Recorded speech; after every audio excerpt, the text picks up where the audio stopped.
saludar a los poetas jóvenes y para que debatan sobre este importantísimo tema. Saludamos a todos aquellos que están llegando y tengo que jalarme las orejas a mí mismo por una notable omisión al presentar el libro El otro margen 2, lo había apuntado, pero la premura del tiempo. Es el texto del maestro Néstor Espinosa, casualmente. Y qué buen olvido para reseñarlo al final y que sea más notorio aún. Su texto, su ponencia, Poesía y Resistencia Andina en el mundo es ancho y ajeno. En esta ponencia importantísima del maestro Néstor Espinosa se va a ver cómo el indio que plantea Ciro Alegría no es un indio arrodillado, golpeado, humillado, sino es un indio rebelde que lucha junto con Elfiro Vázquez y todos los que apoyan, por ejemplo, en el mundo es ancho y ajeno, por dignamente defender su comunidad, ¿no? Y también en La Serpiente de Oro, aquel indio que vadea por el Amazonas y conoce y maneja su bosque y conoce sus recursos naturales, o el indio que lucha contra la falta de agua y la pobreza en los perros hambrientos. Entonces yo creo que esta ubicación de la obra de Ciro Alegría como resistencia andina en la obra del maestro Néstor en su ponencia también debe ser una fin que nos pique la lengua para ir a leerla y en el otro margen 2 y poder aprender, debatir y continuar esta obra. Bien, maestro, fuerte palmas.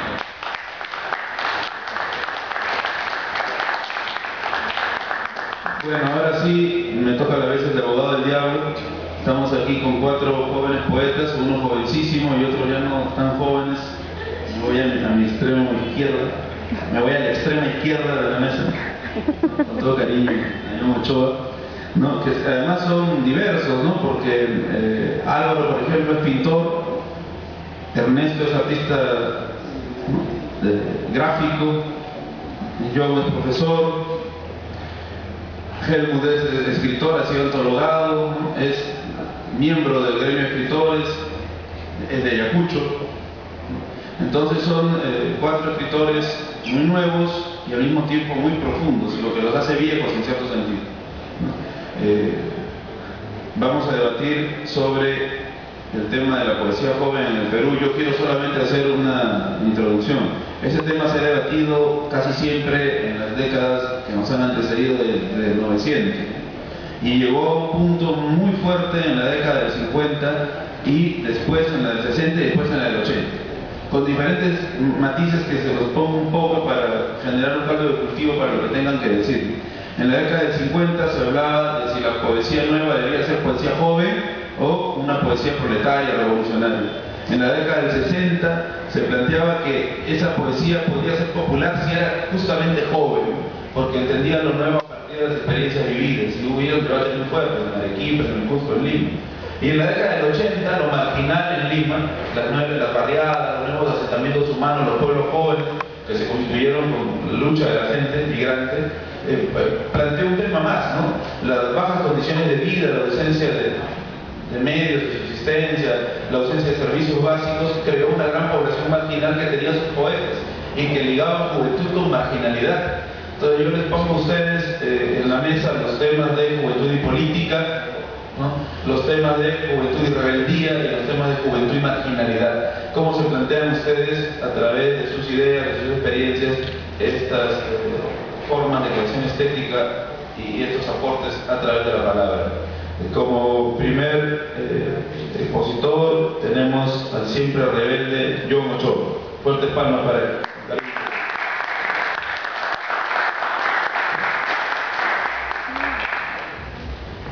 Bien, compañeros, en principio quiero nuevamente agradecer la presentación tan ensalzada que siempre nos acostumbra el compañero Martín. También de la misma forma a los compañeros del gremio de escritores, con quien de alguna manera hemos compartido en el último encuentro de escritores. Bueno, para pasar al tema que nos convoca el día de hoy, yo quizá, porque he aprendido algo importante de Mao sobre los temas que no conocemos tanto, mejor no planteemos en el sentido de generar una suerte acuciosa investigación, sino a modo de poder quizás suscitar inquietudes y manifestaciones en el auditorio a partir del conjunto de las experiencias que hemos registrado.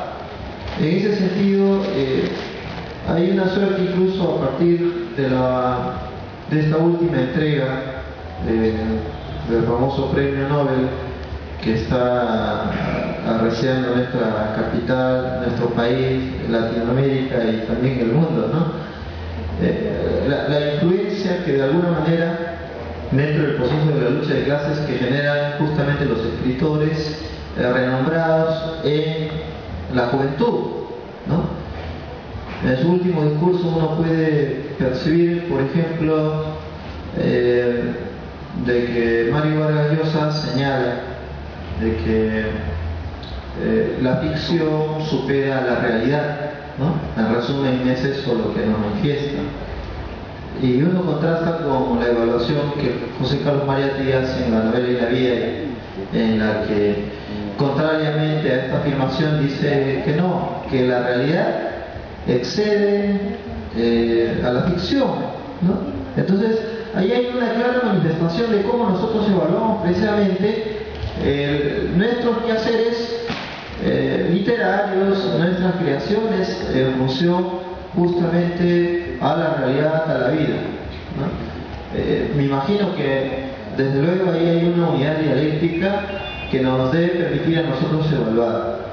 Algo sí creo que estamos nosotros bastante seguros y firmes.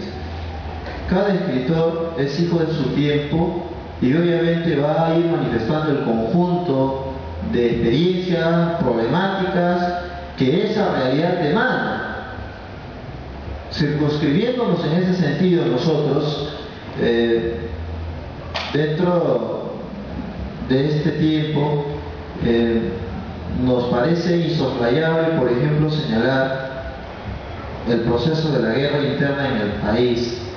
Es un proceso que de alguna manera ha marcado una pauta, un instante dentro del conjunto de manifestaciones de la creación. En dos aspectos, creo yo, principalmente ha generado su derrotero este hecho histórico al que nosotros no podemos cerrar la mirada y decir que aquí no pasó nada y seguimos, bueno, escribiendo como escribían en el 60 y en el 70, ¿no? Eso es perceptible. Dos cosas decía.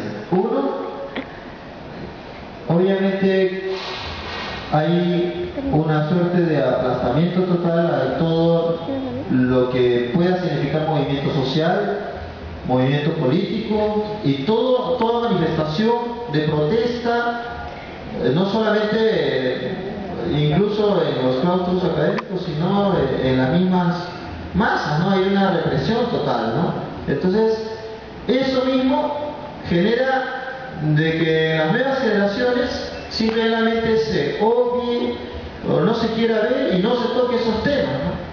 Por X razones, por temores, simplemente porque se quiso apagar esa realidad, no se quiso tocar. Y el otro es el conjunto de inquietudes que genera aún, creo, pequeño sector muy minoritario de las nuevas generaciones de querer saber qué ha pasado, qué sucedió, ¿no? Quien habla se circunscribe dentro de esa realidad. Nosotros hemos casi ingresado luego de la nefasta dictadura fujimorista de la universidad y hemos podido encontrar, porque hemos estudiado literatura, por ejemplo, dentro de nuestras especialidades, ese conjunto de manifestación de muchos de nuestros compañeros, ¿no? Que simplemente, y que esta es otra de las partes que me voy a referir, los profesores no quieren tocar el tema, no querían tocar el tema, no hacían una necesidad impostergable de relacionar la literatura a partir de los problemas que ha tenido el país, ¿no? Simplemente ha estado obviado. Y entonces nos daban, por ejemplo, para estudiar más el formalismo ruso, ¿no? Cómo nos teníamos que nosotros estilizar cómo tendríamos que recrear desde figuras alambicadas nuestras creaciones, y entonces eso de alguna manera genera pues una orientación en muchos de los sectores de la juventud, y que la literatura hay que reivindicarla desde las perspectivas de la bohemia, ¿no? Y entonces encontramos en nuestras generaciones compañeros que se dedicaban pues incluso a sacar círculos con nombres como Carpe Diem, ¿no? O entre otras manifestaciones muy limitadas, por cierto, ¿no? Y entonces en el aula podías encontrar a compañeros hablando mucho más de Baudelaire, de Rimbaud, de Mallarmé, ¿no? Y muy poco, por ejemplo, encontrábamos hablar de Juan Gonzalo Ross, o si no, de quizá incluso muy postergado, y dado que ha estado muy vinculado a nuestra universidad, el grupo intelectual 1 de Mayo, ¿no? Maestro Víctor Masi Trujillo.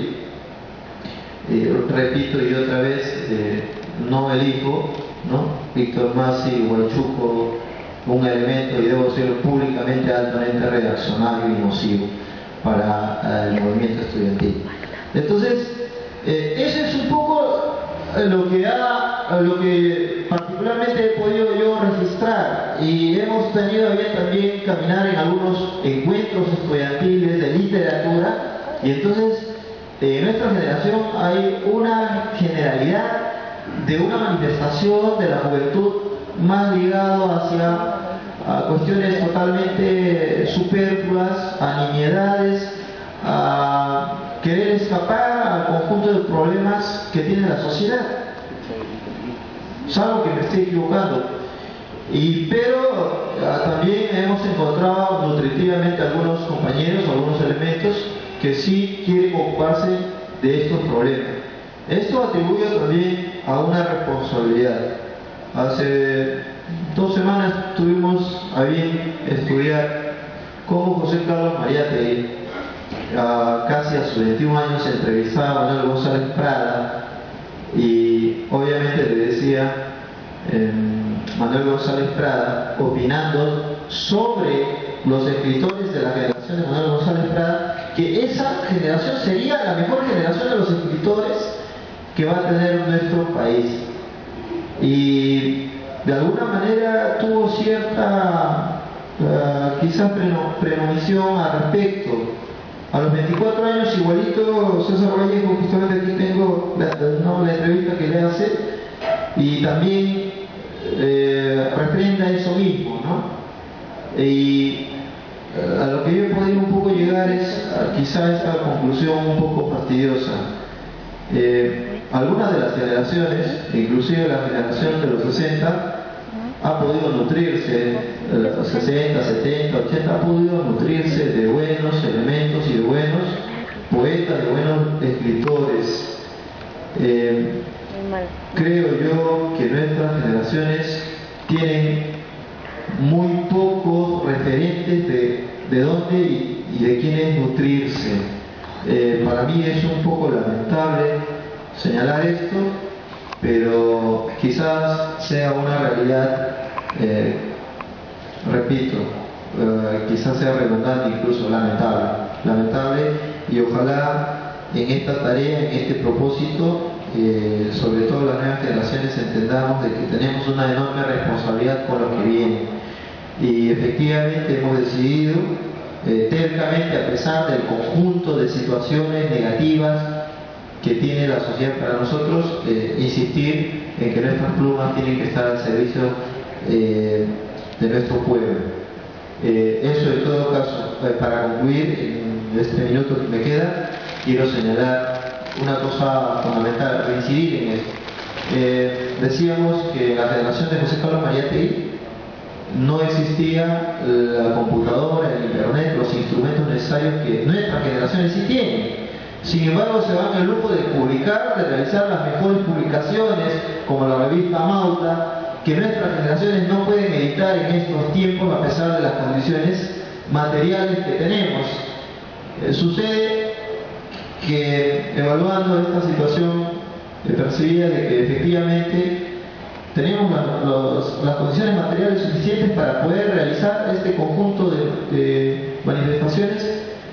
Sin embargo, esas condiciones materiales también han generado mayor mutilación de nuestra sensibilidad, mayor mutilación de nuestra capacidad incluso de creación, de ser sensibles ante lo que sucede, ante lo que pasa. Hay tantas cosas negativas en el país que ya parecen tan normales y tan naturales. Hay tantas cosas tan negras y tan negativas que la verdad es que, vale decirlo, ya pareciera una virtud dentro de la sociedad. Y entonces tenemos que enfrentarnos doble y triplemente que las generaciones anteriores ante estos males sociales que aquejan a nuestras generaciones. Muchas gracias.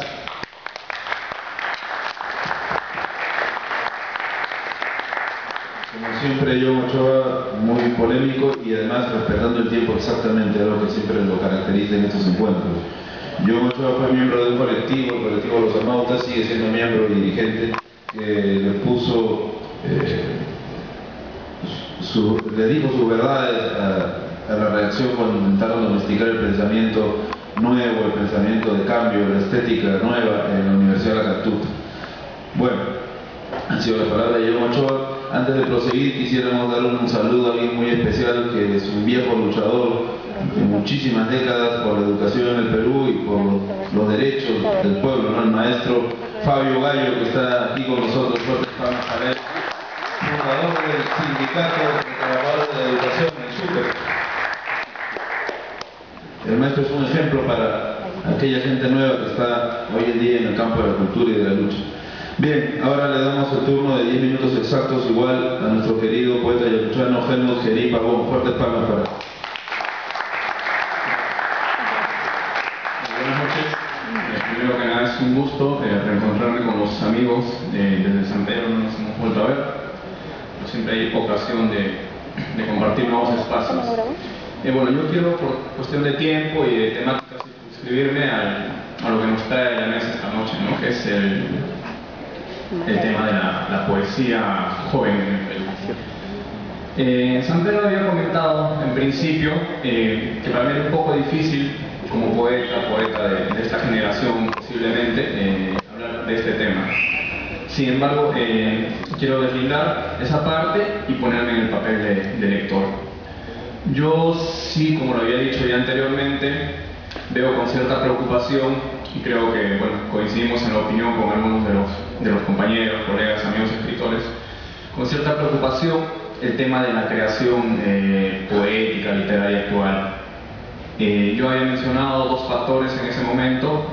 Uno debe ser justamente el tema de las editoriales, del boom de las editoriales. El otro tema que mencioné fue lo que respecta a los talleres de poesía, los famosos talleres, los hacedores de poetas, ¿no? Entre comillas, y podría agregar un tercer factor ahora, que podría referirse justamente al tema de la lectura, ¿no? De qué es lo que está leyendo, qué es lo que están leyendo las generaciones ahora.